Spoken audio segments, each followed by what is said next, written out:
todo, es necesario conocer las leyes del trabajo esotérico gnóstico, si es que en realidad de verdad queremos un cambio radical y definitivo. En nombre de la verdad diremos que si por alguna parte hemos de empezar a trabajar sobre sí mismos, tiene que ser en relación con la mente y con el sentimiento. Sería absurdo empezar a trabajar con el centro motor, por ejemplo, que como ustedes ya saben, se relaciona con los hábitos, costumbres y acciones de tal órgano, de tal centro. Obviamente, esto sería como empezar con un faquirismo absurdo.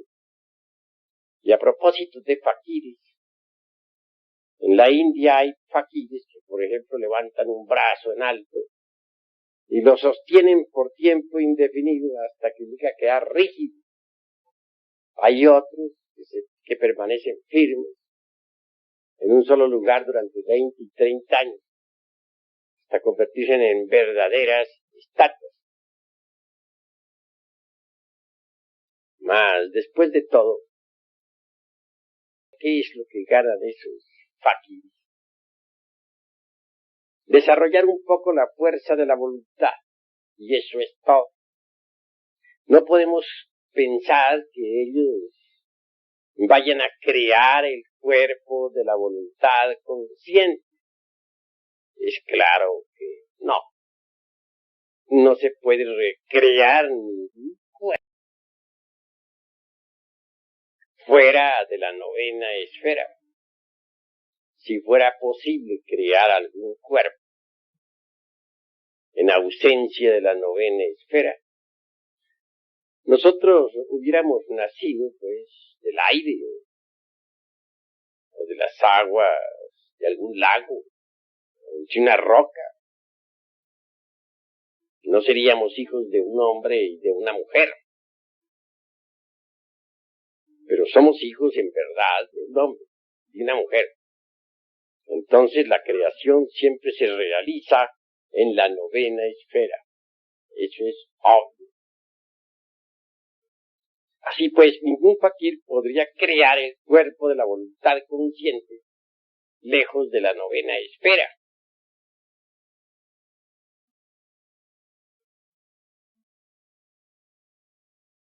Nada ganan, pues, los que se dedican al fakirismo, excepto desarrollar un poco la fuerza de la voluntad. Y eso es todo. Empezar, pues, con el centro motor sería absurdo. Aún más, empezar a trabajar con el centro sexual sin tener una información correcta del cuerpo de doctrina gnóstica. Pues es absurdo, porque el que empiece en esas condiciones no sabe lo que está haciendo. No tiene conciencia clara del trabajo en la forja de los ciclos. Puede caer, es obvio, en gravísimos errores. Recordemos que el primer centro es el intelectual, segundo el emocional, el tercero el motor, cuarto el instintivo, quinto el sexual. Existe también el sexto, que es la emoción superior, y el séptimo, el mental superior. Pero si empezáramos en realidad de verdad con los centros inferiores de la máquina orgánica, caeríamos en el error. Antes que todo en estos estudios, debemos empezar por los centros intelectuales y emocionales. Necesitamos en verdad cambiar nuestra forma de pensar. De lo contrario, marcharemos por el camino del error. ¿De qué serviría, por ejemplo, que ustedes asistieran a estas cátedras y no cambiaran su forma de pensar? Aquí se les dan muchos ejercicios esotéricos. Se les orienta doctrinariamente. Pero si ustedes no cambian su forma de pensar, ¿de qué sirve todo lo que aquí se les dé? Se les dice que hay que disolver el ego. Se les dice que hay que sacrificarse por la humanidad. Se les dice que hay que crear los cuerpos existenciales superiores del ser, etc. Pero si ustedes continúan pensando como antes, con los mismos hábitos mentales de otros tiempos, ¿qué sirve todo lo que estén escuchando aquí? Se les dice que hay que desintegrar el ego, pero ustedes continúan con sus viejos hábitos mentales, con sus formas y sistemas caducos de pensar. Entonces, ¿de qué les sirve la información que se les está dando? En las Sagradas Escrituras se habla muy claramente, y precisamente muy cerca de Juan el Bautista, sobre aquello del vino viejo y del vino nuevo. Nadie echaría, por ejemplo, dice el Cristo, vino nuevo en odre viejo, porque los odres viejos se romperían. Sí, pues que para el vino nuevo se necesitan odres nuevos. También dice el gran Kabir Jesús que a nadie se le ocurriría remendar, poner remiendo ropa vieja con pedazos, dijéramos, de ropa nueva. Verbigracia, por ejemplo, romper un traje nuevo para remendar uno viejo. Eso sería absurdo, ¿verdad? Así también, esta nueva enseñanza es como el vino nuevo. Necesita odre nuevo. ¿Cuál es ese odre? La mente. Si no abandonamos las formas caducas de pensar, si seguimos pensando con los hábitos que antes teníamos, sencillamente estamos perdiendo el tiempo. Hay necesidad de cambiar la forma de pensar. Para el vino nuevo, odre nuevo se necesita. Sí, pues necesitamos cambiar completamente nuestra forma de pensar a fin de recibir esta enseñanza. Ese es el punto grave de la cuestión. Porque si recibimos esta enseñanza y la añadimos a la forma que teníamos de pensar antes, a nuestros viejos hábitos mentales, pues nada estamos haciendo, nos estamos engañando a sí mismos. Querer enganchar el carro de la enseñanza gnóstica a nuestro viejo carro, todo dañado por el tiempo, lleno de basuras e inmundicias, es engañarnos a sí mismos. Se trata antes que todo de preparar el recipiente para recibir el vino de la enseñanza gnóstica. Ese recipiente es la mente. Solo así, con un recipiente nuevo, transformado, con un recipiente verdaderamente magnífico, se puede recibir ese vino de la enseñanza gnóstica. Y esto es lo que yo quiero que todos los hermanos vayan comprendiendo. Necesitamos que las emociones negativas sean eliminadas de nosotros. porque esas emociones negativas pues, no permiten un cambio de fondo. Es imposible transformarnos si aún poseemos dentro de nosotros emociones negativas. Nosotros tenemos que erradicar de nuestro corazón las emociones de tipo negativo, que son verdaderamente perjudiciales en todo sentido. Una persona que se deja llevar por emociones negativas se vuelve mentirosa en un 100%. Ya les había a ustedes contado en mi pasada cátedra el caso de un señor XX que actualmente se encuentra, podríamos decir, al borde de la muerte. Este buen hombre vino a tener pues una embolia cerebral. Motivo muy claro. Lo repito.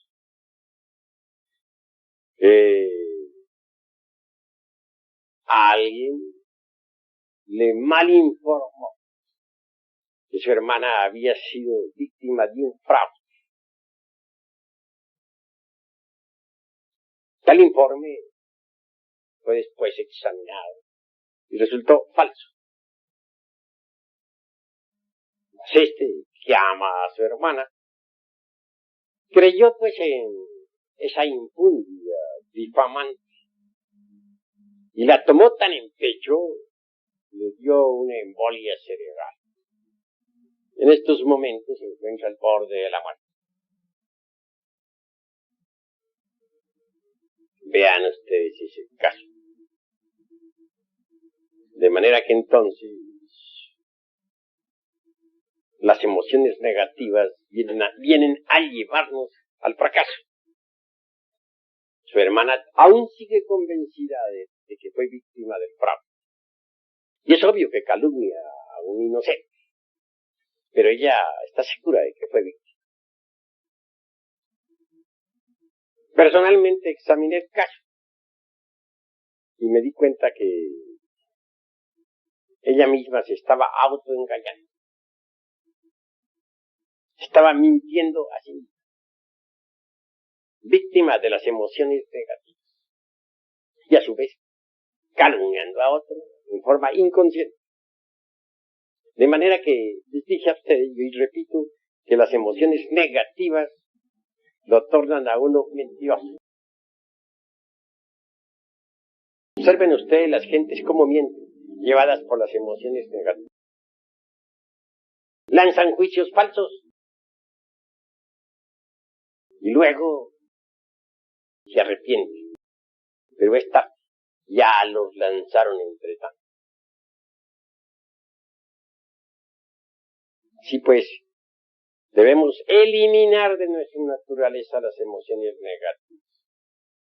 La mentira, ciertamente, es una conexión falsa. Lo normal es que la energía del Padre, la vida del anciano de los días, es decir, de nuestro ser interior profundo, fluya a través de la organización cósmica interior hasta llegar a la mente. Pero si nosotros hacemos una conexión falsa, es como ya no puede fluir esa energía, es como si se cortara el alambre eléctrico. La energía eléctrica entonces no llegaría al foco, o a los focos que nos iluminan. Así pues, la mentira es, ya les dije y repito, es una conexión falsa. Por lo común, cuando uno se llena de emociones negativas, se torna mentiroso. Es la realidad de los hechos. Si nosotros verdaderamente comprendemos todo esto, y empezamos por cambiar en nuestra forma de pensar y de sentir, bien pronto esto se reflejará en nuestras acciones. Una vez que uno ha cambiado su forma de pensar y sentir y actuar, entonces está perfectamente listo para empezar a trabajar con los misterios del sexo. Pero si queremos que, y ese es el error de algunos misioneros, que las gentes comiencen de una vez a trabajar con el Maituna, la novena esfera, sin conocer siquiera el cuerpo de la doctrina, pues esto es absurdo.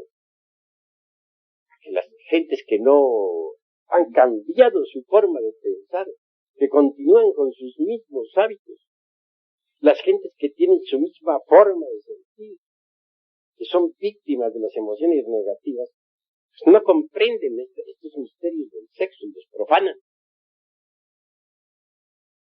Por eso es que Paracelso insiste en que primero que todo hay que conocer la ciencia, para luego entrar a trabajar en la novena esfera. Y tiene razón en esto Felipe Teofrastro Bombastro de Ongenay Aureola Paracelso. Empecemos pues por cambiar nuestra forma de pensar y de sentir. Muchos reciben aquí enseñanzas esotéricas, se les da, pero continúan pensando como antes, como pensaban hace 20 años. ¿Qué sucede entonces? Estamos perdiendo el tiempo. Si se le da a la gente las enseñanzas para que se autorrealice, para que cambie, y continúan pensando como antes, obviamente pues se marcha muy mal. Y yo conozco hermanitos gnósticos que tienen 20 y 30 años de estar en las enseñanzas gnósticas y todavía piensan como pensaban cuando tenían 20 o 30 años de edad. Muy ilustrados, sí, manejan muy bien las ideas, pero si uno les examina detenidamente su vida, sus costumbres, verá que son las mismas que tenían antes. Conozco hermanos hasta muy juiciosos, misioneros y todo, que platican muy bien sobre la gnosis, que manejan el cuerpo de doctrina en forma extraordinaria, pero los he estado observando y resulta que actúan como cuando no eran gnósticos. Actúan como actuaban hace 30 años atrás. Tienen las costumbres viejas que tenían cuando nada sabían de estos estudios. Continúan con esas mismas viejas costumbres. ¿Qué están haciendo esos hermanos entonces? Obviamente se están autoengañando miserablemente. Eso es obvio. Así pues, hemos de empezar por cambiar la forma de pensar y después la forma de sentir. Poner el vino nuevo, el vino gnóstico, en odres nuevos y no en odres viejos. Una mente decrépita, llena de hábitos viejos, de hábitos de hace 20 y 30 años atrás, no está preparada para recibir el vino de la noche. Una mente así necesita forzosamente pasar por un cambio total. De lo contrario, pues se está perdiendo el tiempo miserablemente.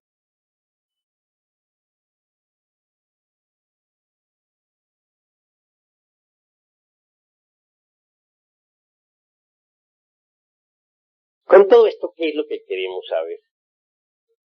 Despertar conciencia, ¿verdad? Eso es la verdad, eso es lo que queremos, despertar. En el mundo oriental no se ignora que la gente está dormida. Nadie lo ignora.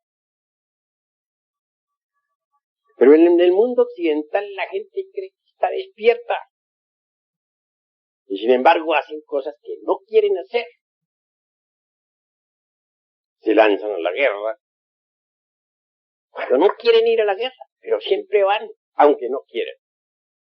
¿Por qué? Están hipnotizados.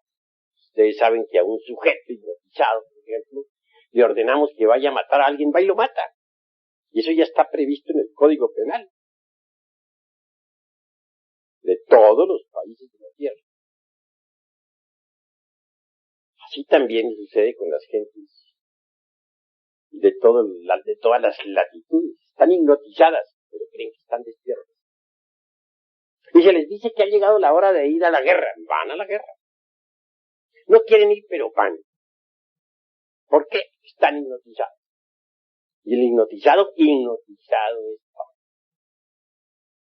Eso es gravísimo. Tremendamente cierto. Que necesitamos salir del sueño hipnótico. Eso es verdad, pero bueno, vamos a ver cómo salimos del sueño hipnótico. Si estamos contentos con nuestros hábitos mentales, nuestros sistemas de razonar, con nuestros hábitos sentimentales, con nuestros distintos hábitos o costumbres adquiridas por la herencia y por la familia. Entonces, aunque estemos escuchando aquí en esta sala las enseñanzas, sencillamente estamos perdiendo el tiempo. Pregúntense ustedes a sí mismos, ¿para qué han venido? ¿Con qué objeto están ustedes reunidos en esta sala? Si están aquí reunidos por mera curiosidad, vale más que no hubieran venido. Si de verdad los anime el anhelo de cambiar, pero continúan muy contentos con sus viejas normas de pensar, sencillamente se están autoengañando. Si es que ustedes quieren enganchar el carro de la novia a su viejo tren carcomido por el tiempo y podrido hasta el tuétano de los huesos, pues están haciendo un juego muy tonto que a nada les conduce. Sí, pues, no nos engañemos así. Si ustedes quieren cambiar, seamos serios. Y empecemos por cambiar nuestra forma de pensar. Cada cual tiene una forma de pensar. Y cada cual cree que su forma de pensar es la más correcta. Pero en realidad, de verdad, las diversas formas de pensar de cada cual, o de todos en conjunto, de correctos no tienen nada. Esto que están hipnotizados. ¿Cómo puede pensar correctamente una persona que está hipnotizada? Pero ustedes creen que están pensando correctamente. He ahí su error. Hábitos mentales no sirven. Si es que quieren cambiar, bueno, aquí tienen la enseñanza nueva. Aquí tienen el vino de la noche. Pero, por favor, traigan odres nuevos para ese vino. No odres viejos. Porque el vino nuevo rompe los odres viejos.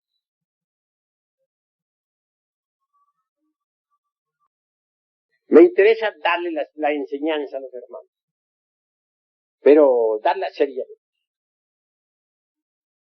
Y por eso les invito a cambiar su forma de pensar. ¿Han reflexionado acaso ustedes en lo que es la conciencia? ¿Qué podría comparar la conciencia? O sea, a un poco de luz, que lo dirijo hacia una parte o hacia otra. Eso es obvio.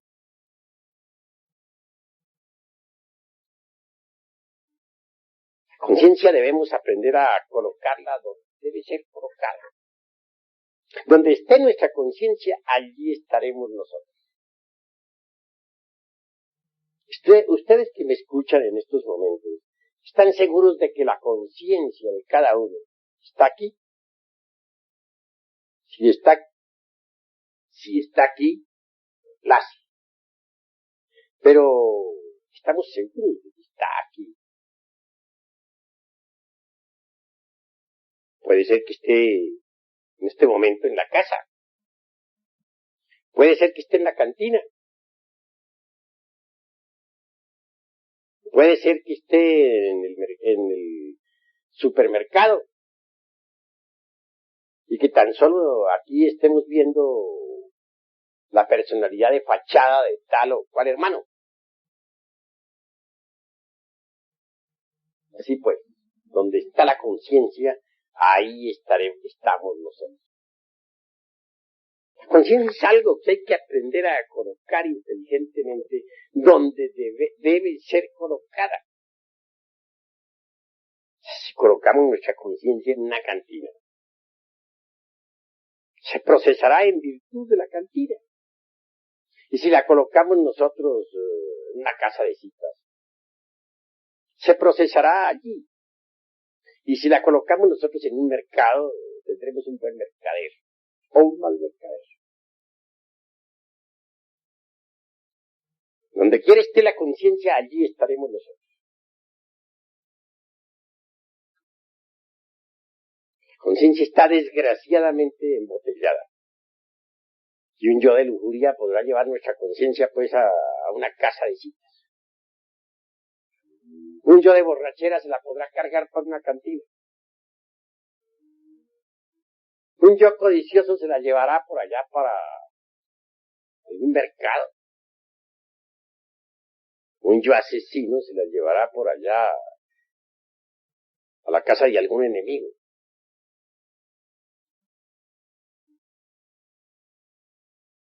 Etcétera. ¿A ustedes les parece acaso correcto no saber manejar la conciencia?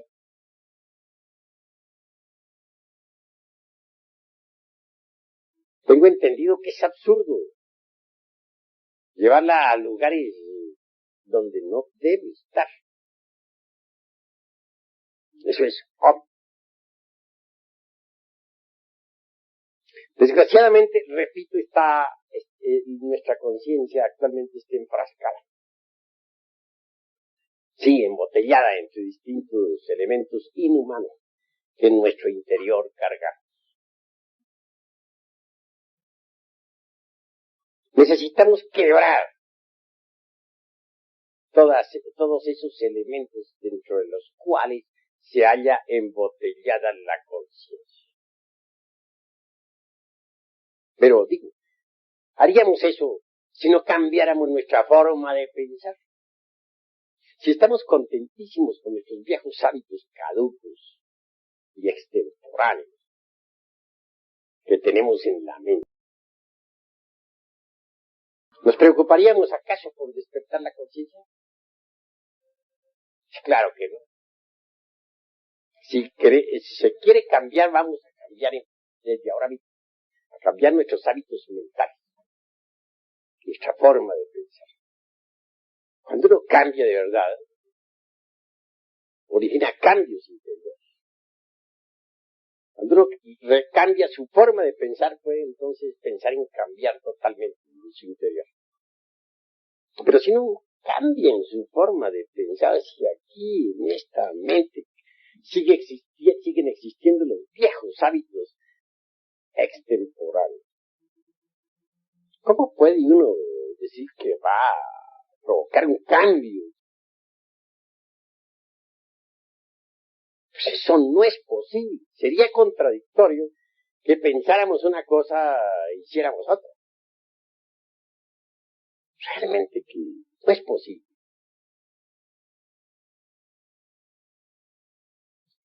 Así que necesitamos hacer los dueños de nuestra propia conciencia, colocarla donde debe colocarse, ubicarla donde debe ubicarse, aprenderla a poner en los diversos agregados psíquicos que nosotros tenemos. En modo alguno son dignos. Lo único digno, lo único real, lo único que vale la pena en nosotros es la conciencia. Pero está dormida. No la sabemos manejar. Los agregados psíquicos se las llevan para donde ellos quieren. Nosotros realmente no sabemos usarla. Y eso es verdaderamente lamentable. Si queremos un cambio, pero un cambio de fondo, debemos también ir aprendiendo a saber qué cosa es eso que se llama conciencia. En el mundo oriental se nos ha dicho que antes de que nazca en nosotros el Bodhisattva, debe surgir en nosotros el Bodhisattva. Pero bueno, ante todo, ¿qué cosa es eso que se llama Bodhisattva? Algunos de ustedes sabrán y otros no sabrán. La Blavatsky dice que un maestro que posea los cuerpos causal, mental, astral y físico es un Bodhisattva. El alma humana o alma causal vestida con tales cuerpos es un Bodhisattva.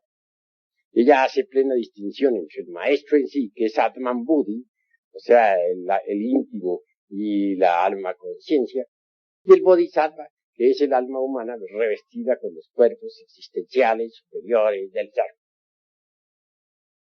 Pero el budismo del Mahayana, o Mahayánico, es más exigente. No reconoce como bodhisattva sino a aquellos que se han sacrificado por la humanidad a través de sucesivos Mahamvantas. Hay dos clases, dice el budismo mahayánico, de seres. Los unos, por ejemplo, serían los budas pradyekas y los aspirantes a budas pradyekas, que son los sravakas. Estos no se sacrifican por la humanidad jamás. Nunca. Luchan, sí, por cambiar y cambio. Pero nunca dan su vida por sus hermanos. Y claro, jamás tampoco encarnan al Cristo íntimo. Los otros son los bodhisattvas verdaderamente.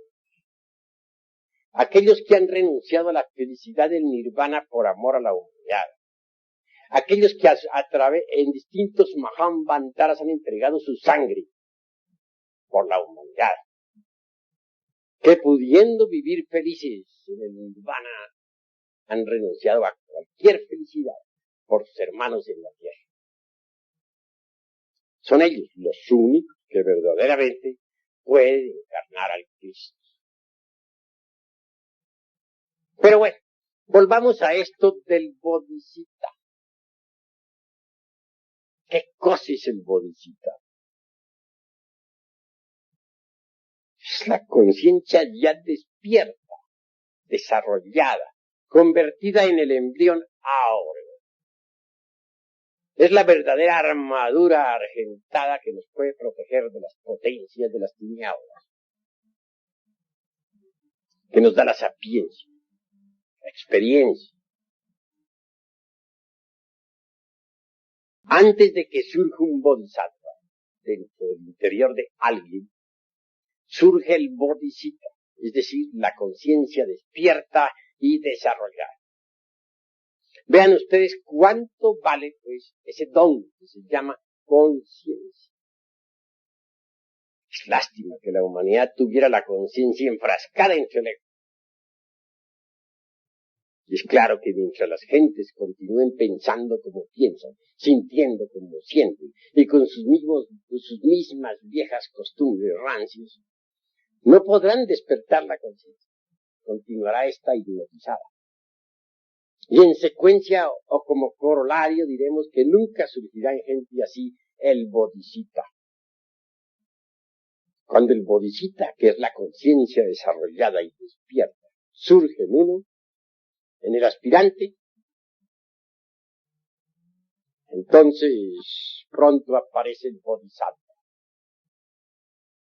Obviamente el bodhisattva se va formando dentro del clima psicológico del bodhisattva.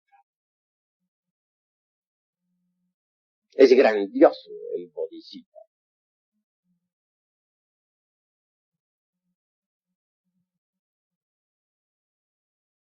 En realidad, de verdad, mis queridos hermanos, es grande cuando uno verdaderamente cambia su forma de pensar.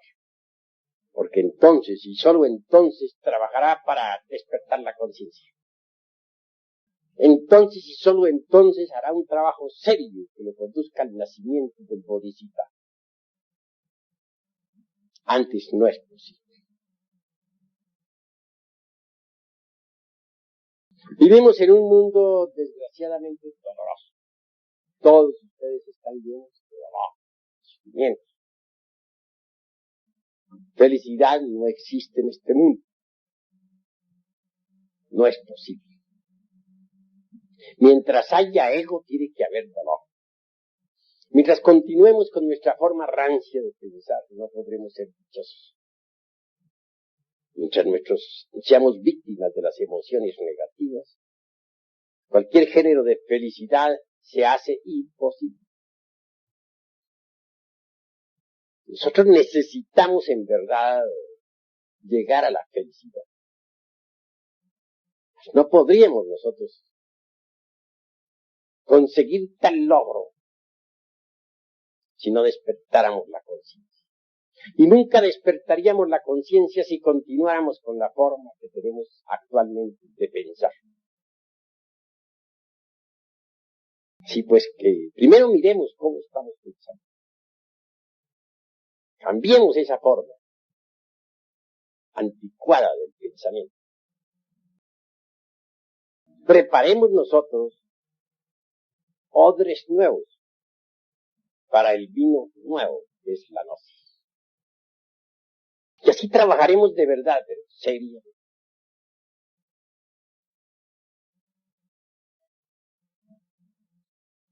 Este mundo en sí mismo es el producto de la ley de la originación.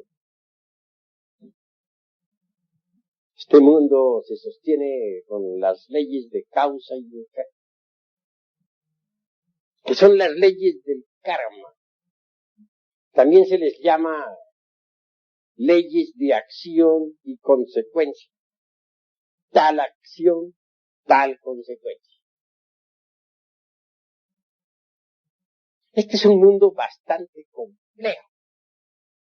Es un mundo de asociaciones, combinaciones múltiples, dualismo incesante, lucha de los opuestos, etc. En estas circunstancias no es posible que exista en este mundo la felicidad. Cada uno de nosotros tiene que pagar su karma. Estamos llenos de deudas. Y ese karma obviamente nos trae mucho dolor, mucha amargura. No somos dichosos.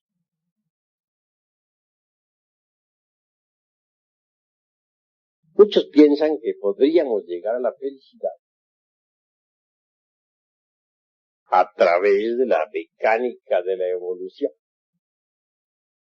Es un concepto falso, porque la mecánica es mecánica. La ley de la evolución y también la de la involución constituyen el eje mecánico de esta maquinaria que se llama naturaleza. Hay evolución en el grano que germina, en la planta que se desarrolla y al fin da fruto. Hay involución en la planta que ya entra en decrepitud y por último se convierte en un montón de leños.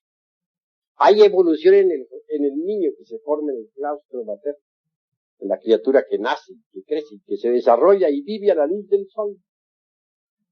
Mas también existe involución en el ser humano, que envejece, que crece, entra en decrepitud y al fin muere.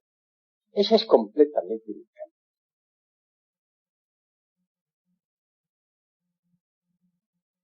Mecánica es la ley del karma también, en cierto sentido. En el sentido causativo, mirada a la luz de los 12 vidanas, o de las 12 vidanas. Ahí hay mecánica.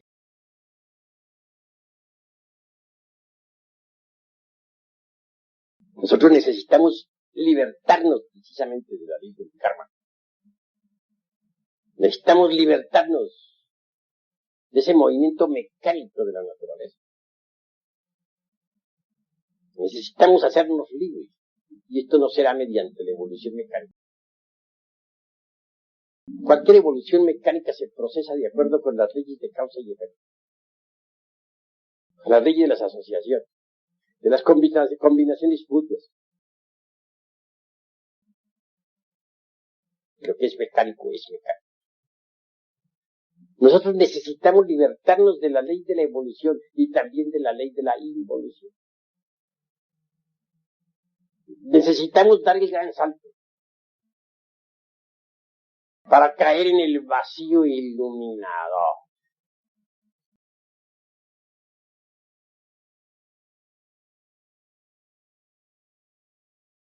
Obviamente, existe pues una antítesis entre la teoría de la relatividad que predicara un Einstein y el vacío iluminador. Lo relativo es relativo. La maquinaria de la relatividad funciona con la ley de los opuestos, con el dualismo, etc. En la lucha de las antítesis hay dolor. Y eso no es felicidad. Si queremos la auténtica felicidad, debemos salirnos de la ley de la mecánica esta de la relatividad. Dar el gran salto, repito, para caer entre el seno del vacío iluminado.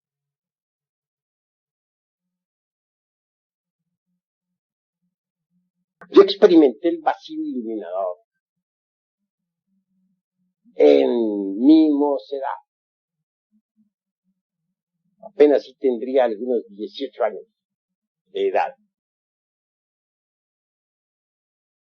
Cuando pude dar el gran salto, pasar más allá del tiempo y vivenciar eso que no es del tiempo.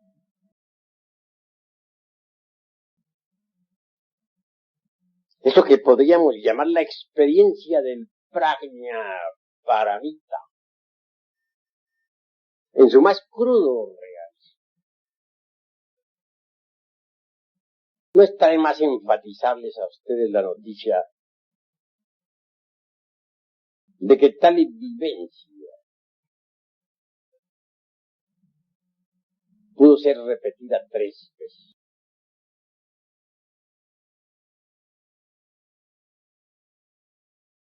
Supe entonces lo que era el sunyata. Lo pude vivir. En el vacío iluminador no existe dualismo conceptual. De ninguna especie. La maquinaria de la relatividad no funcionaría en el vacío del iluminador. La ley de las mutuas combinaciones y asociaciones mecánicas no es posible en el vacío iluminador. Toda la teoría de la relatividad de Einstein quedaría destruida en el vacío. Indubitablemente la experiencia del vacío iluminador solo es posible en estado de samadhi, en estado de samadhi, o como se dijera también en el estado del prajna paramita.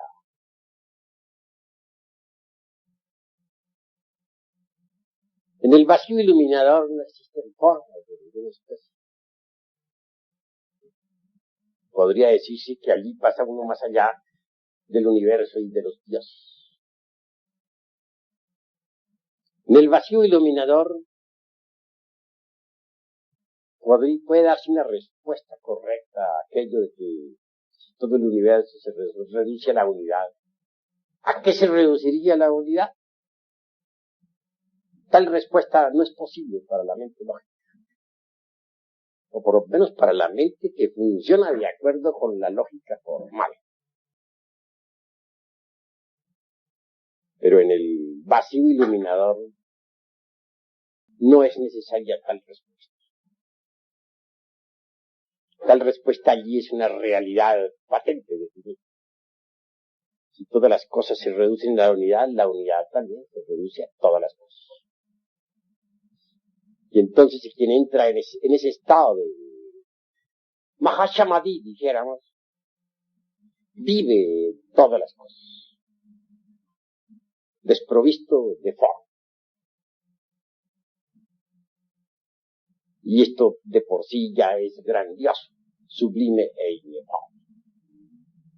Sumergirse definitivamente en Sunyata, es decir, el vacío iluminador definitivo, solo es posible mediante el gran salto y a condición definitiva de haber pasado por la aniquilación budista total.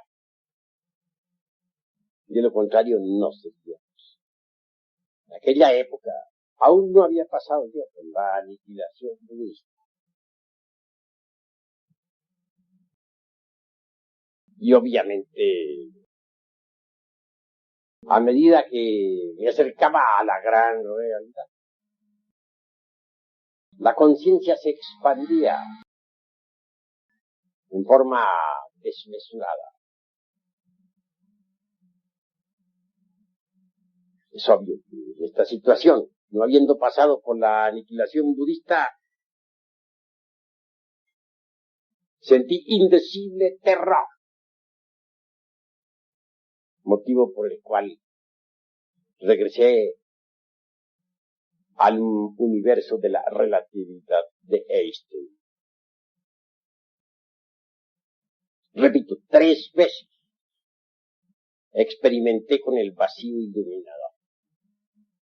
Y supe en el Sunyata, experiencia trascendental vivida, que hay más allá del vacío algo. ¿Qué? Eso que se llama talidad. La gran realidad.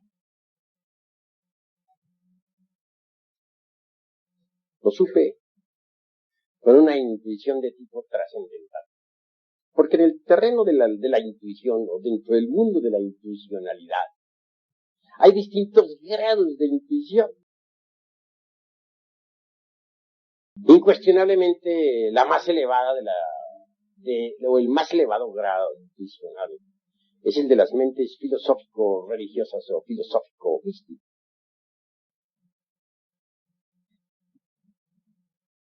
Es el tipo de intuición que corresponde al prajna paramita. Tal facultad, pues, me permitió saber que más allá del mundo del vacío iluminador está la gran realidad. Bien, quiero afirmarles a ustedes en forma enfática que este camino de la gnosis conduce a la gran realidad. La gran realidad o la talidad, Sunyata, prajna paramita, está más allá del universo de la relatividad, es decir, más allá de la mecánica esta de la relatividad, y más allá, mucho más allá del vacío iluminador.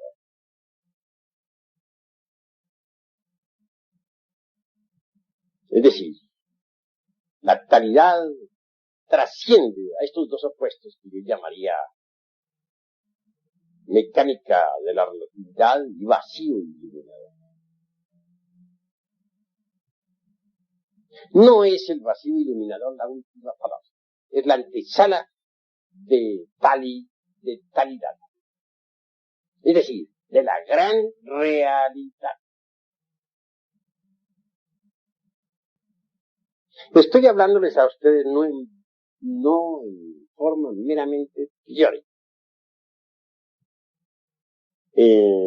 Pasados Mahambantaras, experimenté la talidad. Y como quiera que la conozca, tengo que dar de ello vivo testimonio. Lo importante para nosotros es pasar por una suprema,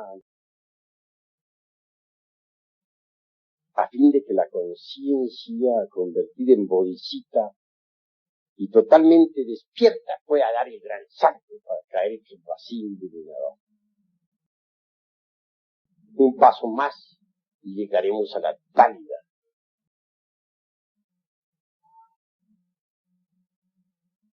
Pero, como les digo, debemos empezar por cambiar nuestra forma de pensar para trabajar correctamente sobre sí mismos, desintegrando realmente los elementos psíquicos indeseables que llevamos dentro. Podríamos conseguir nosotros el despertar de la conciencia, el desarrollo del bodhisattva, si antes no cambiáramos nuestra forma de pensar.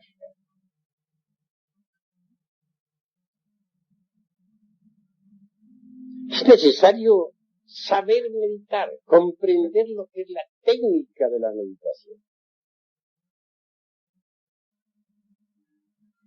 El objeto de la meditación es muy simple. ¿Qué es lo que queremos nosotros a través de la meditación?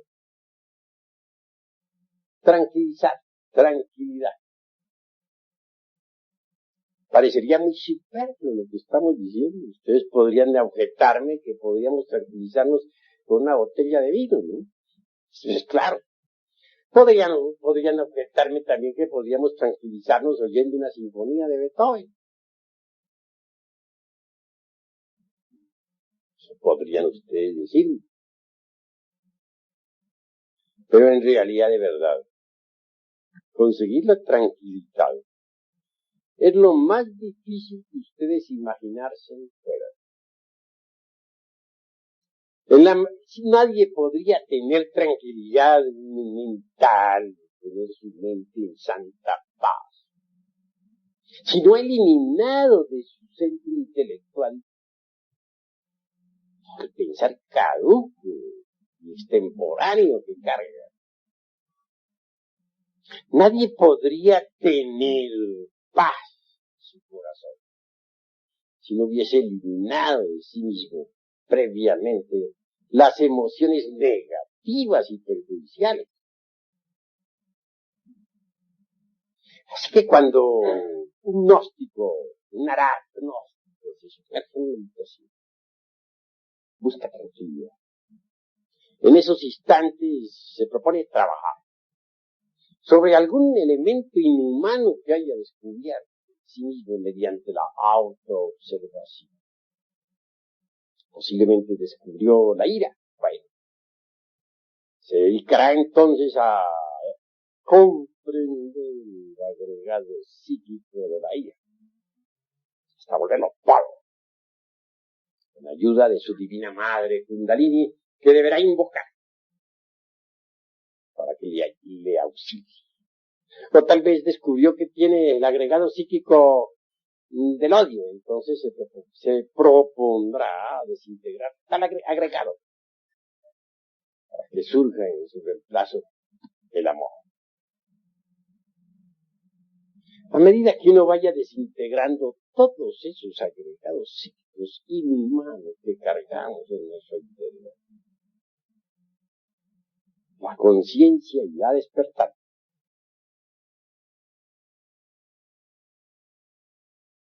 Mucho se habla en la gnosis sobre el sexo, pero debemos primero cambiar nuestra forma de pensar para que tengamos una rica información, para que nos hagamos más conscientes de la enseñanza. Solo así trabajaremos con éxito en la fragua encendida de voluntad.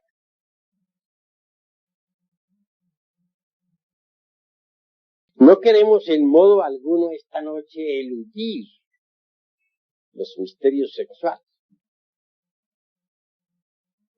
Es bueno que ustedes entiendan que el camino que conduce a la talidad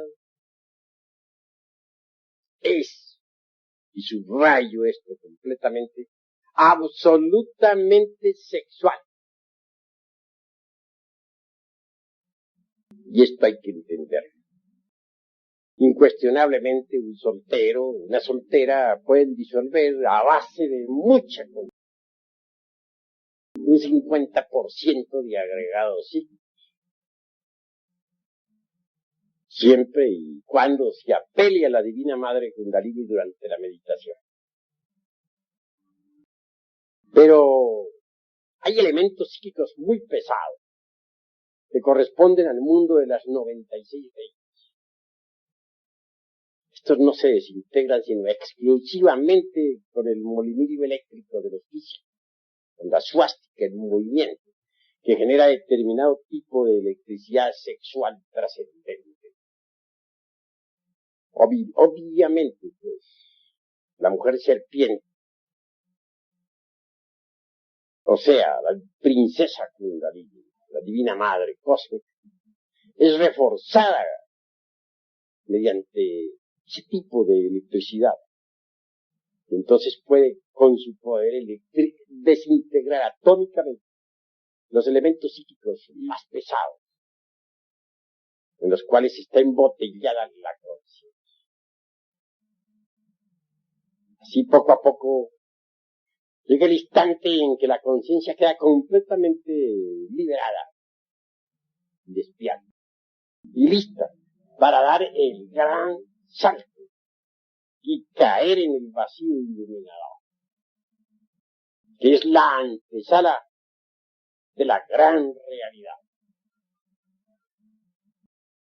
En este mundo se nos ha criticado demasiado porque ponemos énfasis en el sexo. Muchos suponen que hay muchos caminos que puedan conducir a la gran realidad. Obviamente que cada cual es muy libre de pensar como quiera. Pero en nombre de la verdad, con experiencia mística directa, acumulada en el fondo de mi conciencia a través de sucesivos Mahamvantaras, puedo decirles que el camino que conduce directamente a la gran realidad, a la talidad, más allá del vacío iluminador y de la mecánica de la relatividad, es absolutamente sexual en un 100%. Quienes disienten en esta cuestión revelan con ese proceder psicológico desconocimiento de la cruda realidad. Es obvio que quien ha tenido verdadera experiencia en estas cuestiones a través de sucesivos Mahamvantaras